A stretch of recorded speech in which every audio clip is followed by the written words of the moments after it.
A career is what you're paid for, but a calling is what you're made for. Looking forward to the event tonight, looking forward to meeting a lot of people. Hi, I'm Pat Fabian. I'm president of Comerica's Texas division. It's my privilege tonight to be here to introduce our speaker, Dr. Dennis Kimbro. My research on him shows that he's going to be a great speaker with a great message. The reason why you're here, because you need to meet the person seated in front of you, behind you, to your left and your right. Networking is a critical skill. We are so excited to be here this evening as part of the larger group. The reason that we're here is we are an affinity group with the other organizations here that work together collaboratively to bring Dr. Kimbro in. And we're just excited with the phenomenal turnout that we have this evening. I thought the presentation was fantastic. He certainly touched upon points that all of us need to hear. People will never remember what you said. They will never remember what you did. But they will never forget how you made them feel. And I just think it's a great organization. Everyone should want to come and be a part of it if you want to get knowledge and be empowered and to be able to excel in the profession that you're in. We can help you get there. I met a lot of people and I had a lot of fun. And so I love to come to this event. And I think this event is a wonderful event. I've heard Dr. Kimbro before. He's been our guest speaker at our convention, and I look forward to hearing him again this evening. And I was actually invited by the Black MBA Association to come and share my vision with them and what I'm doing in the community to help better children that are living with HIV/AIDS and just disadvantaged children, period, that are struggling with obesity. I just want to say that we were fortunate to have Dr. Kimbro come in and ignite us with the passion to hold on to our dreams and realizing that any idea, any worthy idea, is going to manifest itself as long as we stay focused on it, because we ultimately become our most dominant thought. Any problem can be solved if only enough people care. Any problem, if only enough people care. Dallas, Black MBAs, we're going to change this paradigm. We're going to make a difference because we care.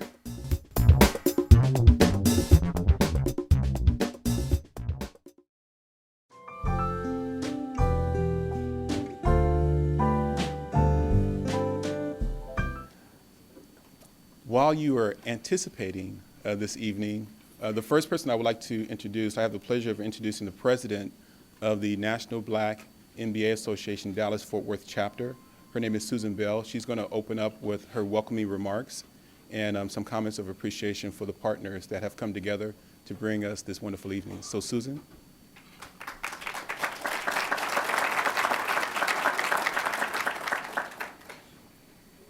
Good evening.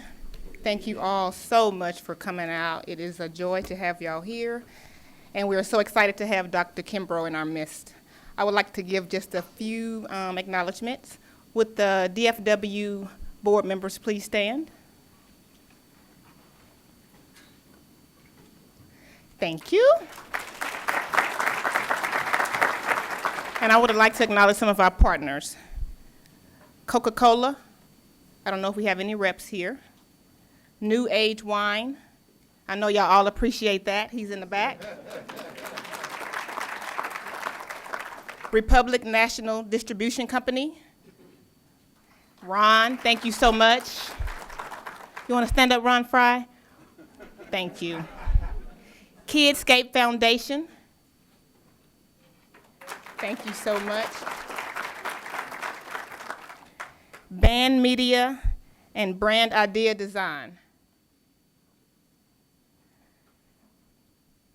100 Black Men. Thank you. NSN.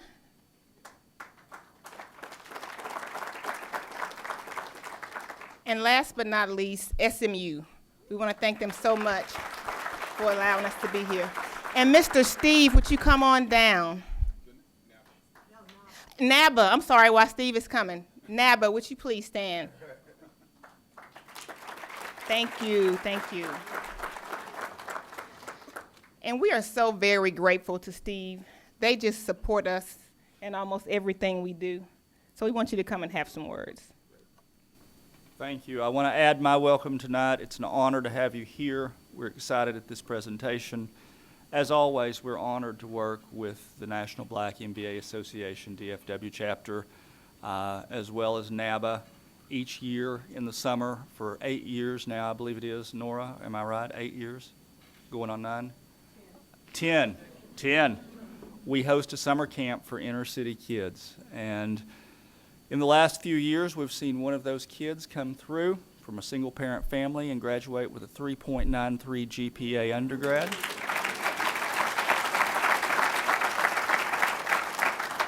We have seen him go on to finish a graduate degree. We have seen him marry his childhood sweetheart, and we have seen him become the top pick at KPMG. Now that's success, and that's what we're aiming for. So with that, I just want to say welcome. I want to thank Dr. Alicia Eddington for being here with me tonight. Alicia, please.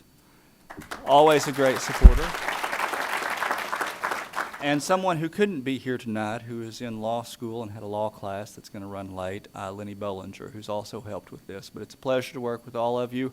Welcome. And if you're interested in any of our programs, I have a program to suit you, so you let me know. Take care.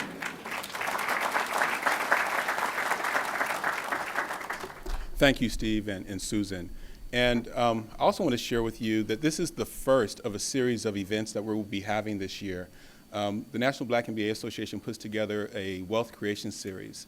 So on the back of your program, it's a series of quarterly workshops as well as monthly workshops that we put together to really help improve the economic intelligence and the wealth in the African American community. I want to tell you that this night is an example of a manifestation of a principle that you're going to hear more about tonight. Everything starts with an idea. So this evening was an idea that came as a result or an answer to a series of questions. So the first question was, how can we as a community really improve, a real improvement in our economic intelligence and our wealth so that it's measurable from now until the end of this year, and then to progressively improve every year? How can we do that? And then also, how can we, not just as individuals, but also as organizations and companies, come together to create a culture, a sense of a thirst for knowledge, as well as inspiring people to take action on that knowledge? Because we all know what we need to do, but are we all doing it, right? So what can we do? How can we just come together as a group of organizations, companies without any lines or any egos, to really help the community and make a big difference? And I believe that tonight is just a reconfirmation of everything that happens starts with an idea. So I want to tell you that I really do appreciate everybody that has come together to make this night possible. The people who have volunteered, you who have come to invest your time. And I have the pleasure right now to introduce you to our presenting sponsor. And before I do so, I want to share with you a leadership term that is used. It's called the shadow of a leader. Has anyone heard of that before? The shadow of a leader? A few of you have, right? So that term is used because when you look at companies and you hear about culture, and all a culture is a collective, it's collectively all of the values and the personalities and the traits and the actions that individuals have within an organization. And what you find is that an organization tends to take on those characteristics of the leader, the most dominant characteristics of the leader. So what I find when you look at Comerica Bank and you look at their commitment to the community, their involvement, their reinvestment in the community, as I've had the pleasure of meeting Pat Fabian, it is no wonder that Comerica has invested in our community, and it has helped us bring about tonight, and is committed to that by understanding how committed Pat is personally to the community with his involvement on boards, and how his commitment to his executive team and his leadership team showing up tonight. So a tremendous amount of appreciation needs to go to Pat and Comerica Bank, and I want to show them some love.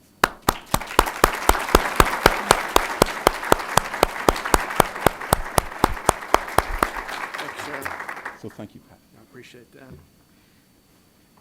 Thank you, Clifton, for really a very kind introduction. I want to acknowledge all of my Comerica colleagues, my partners here. Can you all stand as well? What a great showing. Appreciate your support very much.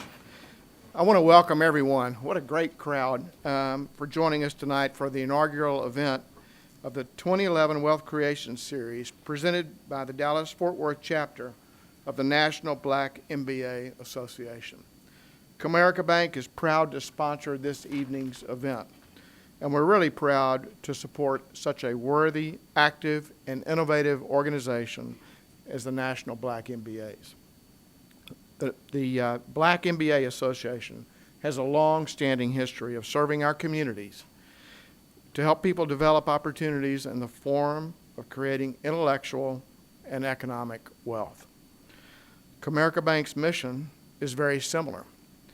We have a 162-year history of helping people and businesses be successful, and our formula is very, very simple. First, we create long-standing relationships with our clients, and we try to serve as their trusted advisors and their financial partners. We're not ashamed to say that we're an old-fashioned relationship bank in the truest sense of the phrase. And our success is due to the fact that we really never strayed very far from that core value. And second, we invest in the local communities that we serve. And I'm not just talking about corporate contributions.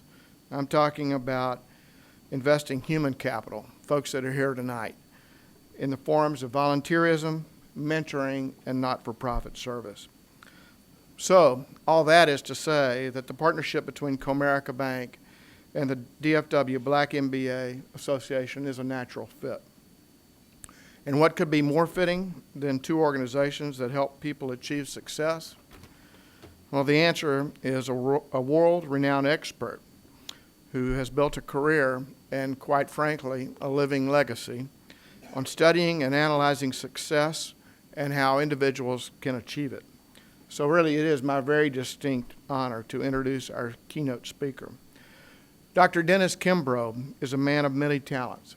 He's a scholar, he's a tireless educator, he's a best-selling author, a business school professor, a researcher in the fields of management, entrepreneurship, and human potential, as well as a father and a husband, just to name a few. He is arguably the world's foremost expert on wealth and poverty and on African American socio-economic issues.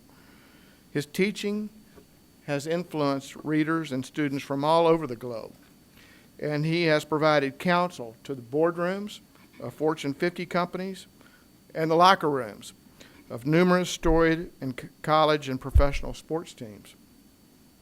So we're very fortunate to have the opportunity to hear from him today. My pleasure to introduce Dr. Dennis Kimbro to the podium. Thank you very much. God bless you.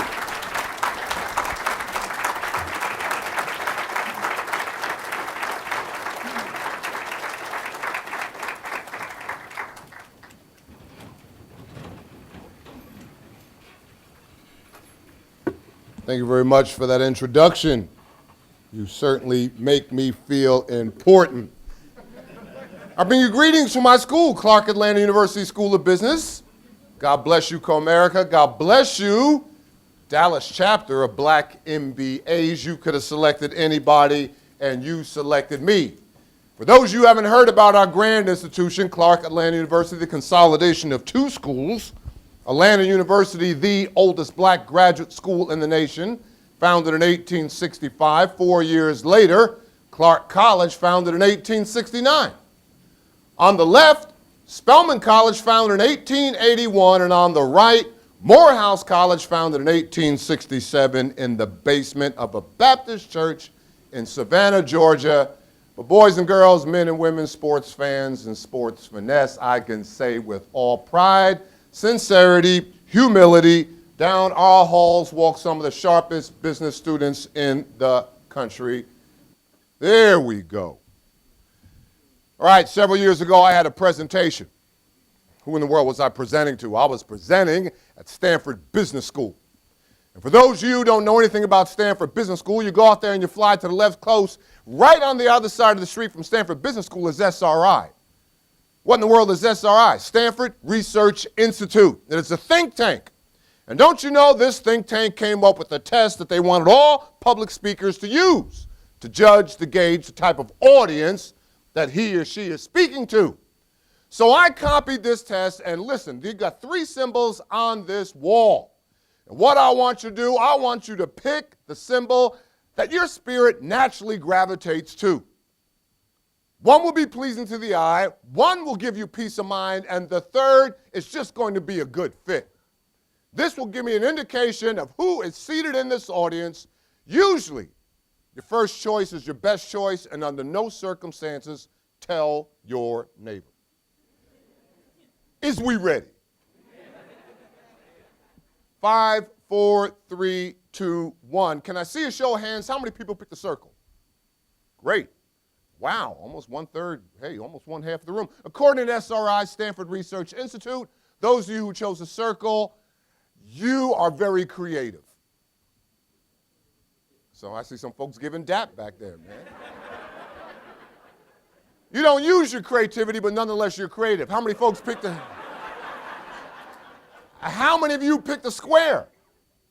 Great. According to SRI, those who chose the square, you are very intelligent. Man, you are the right and left brain folks, man. And last but not least, how many folks chose the triangle? Great.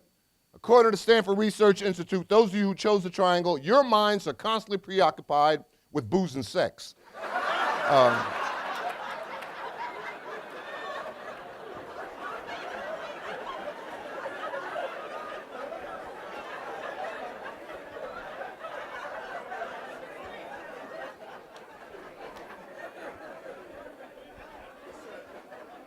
You gotta have fun. It's great to be here. I'm honored to be here. 2 things you will find out about me. Number 1, I'm not gonna waste your time, and I'm not gonna be boring. Don't allow anybody to ever waste your time. Baby doll, if you lived a normal life, and what is a normal life? 74 to 77 years on earth, that's all you get. You get 29,000 days on earth. Let people waste your money. If you contacted me and you want to find out exactly how much money I have, I'll just pick up the phone, call girlfriend, my wife of 40 years. She'll call whoever she has to call. She'll go ahead and do her spreadsheet analysis. She's an accountant by trade. She can tell me within $10 how much money I have. But no one knows how much time they have, and you don't want to know how much time you have. But if you live the normal life, that's 29,000 days on earth. Time is not running out, but your life is. And here's the entrepreneurial question.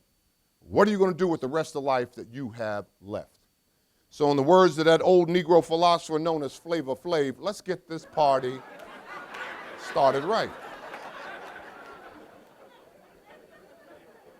I can't help it. They got me teaching undergrads, man, all that nonsense, man. But the dean promised me after so many years, I'm going back to teaching my MBAs next year. Man, everybody wants to teach MBAs, man. No phone calls at home. You can come into class 5 minutes before class starts. Everybody's booted and suited, ready to go. No hand holding, but you gotta love it. All right, it's called Happy Hour. 2 brothers sat at a cluttered kitchen table. The house reeked of stale alcohol. Flies hovered over piles of dirty dishes. Dad, as usual, was drunk on the couch. One child was perched in front of the television while the other immersed himself in his schoolwork.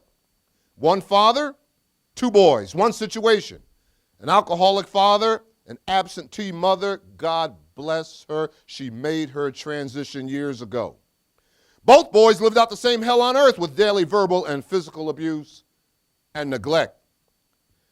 Black MBAs, one son ran with the fast crowd who helped him find an escape. Like his old man, like his father, he found it in drugs and alcohol. The second brother buried himself in his schoolwork. A teacher praised his efforts, and consequently he excelled. He worked hard and won a scholarship to Morehouse College. He went on to become a well-respected lawyer.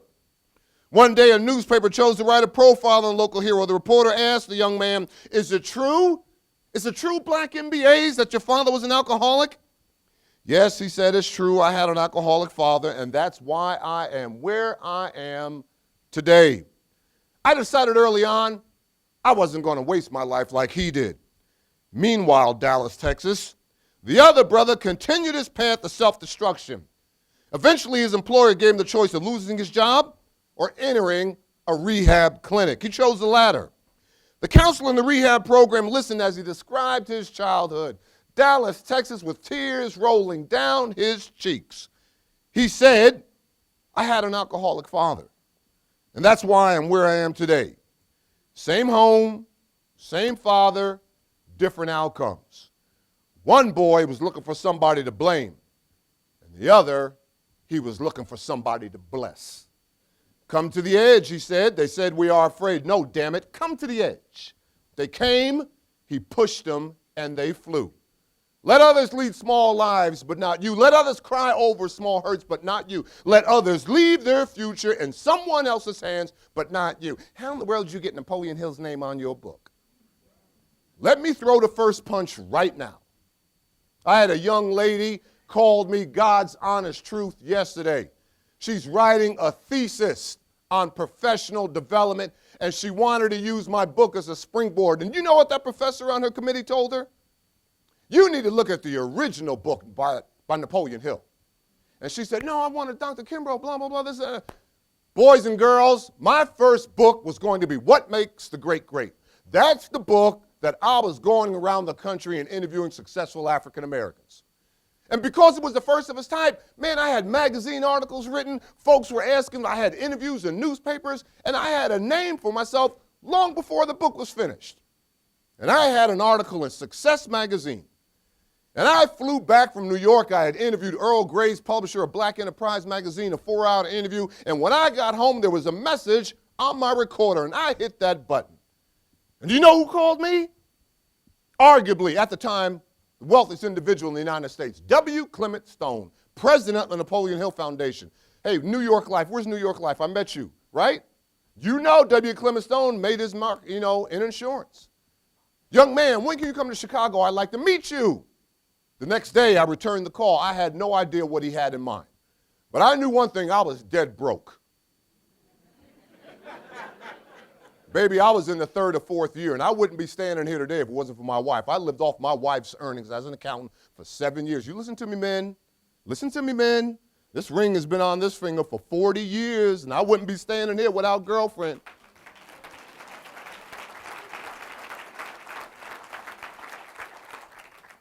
She said, if he offers you a job, you taking it. Relax, girl, relax. Calm down. We're going to get to the job part. Girl, relax. So there I was in the meeting, palatial office. He's sitting behind a mahogany desk, big, bright yellow bow tie, smoking one of his trademark Havana cigars. And he said to me, young man, you're not the first person to go around this country interviewing successful African Americans. And I said, I'm not? He said, no. He said, Napoleon Hill was doing this at the time of his death. I said, you're kidding. He says, based on what we see in here, I got a proposition for you. I said, what is that, Mr. Stone? He said, we want you to finish and update a book. I said, what book? And when I asked that question, he reached across his credenza, pulled out the last 100 pages. He held onto that manuscript for 16 years until I walked into that office. He said, that book in your lap. And I looked at it, and there were no chapter headings. It was almost rambling. He only interviewed 3 African Americans. He interviewed James Brown, who was the CEO, not the dancer. Bobby, what you gonna do now? Oh yeah, whatever you do, it's got to be funky. Got to be. The CEO of Crusader Life Insurance out of Kansas City. He interviewed Undersecretary Ralph Bunche in the United Nations. I couldn't use any of those. And I looked at it and I said, Mr. Stone, I'm honored, I'm flattered, but I can't do that. He said, why not? I'm working on a book of my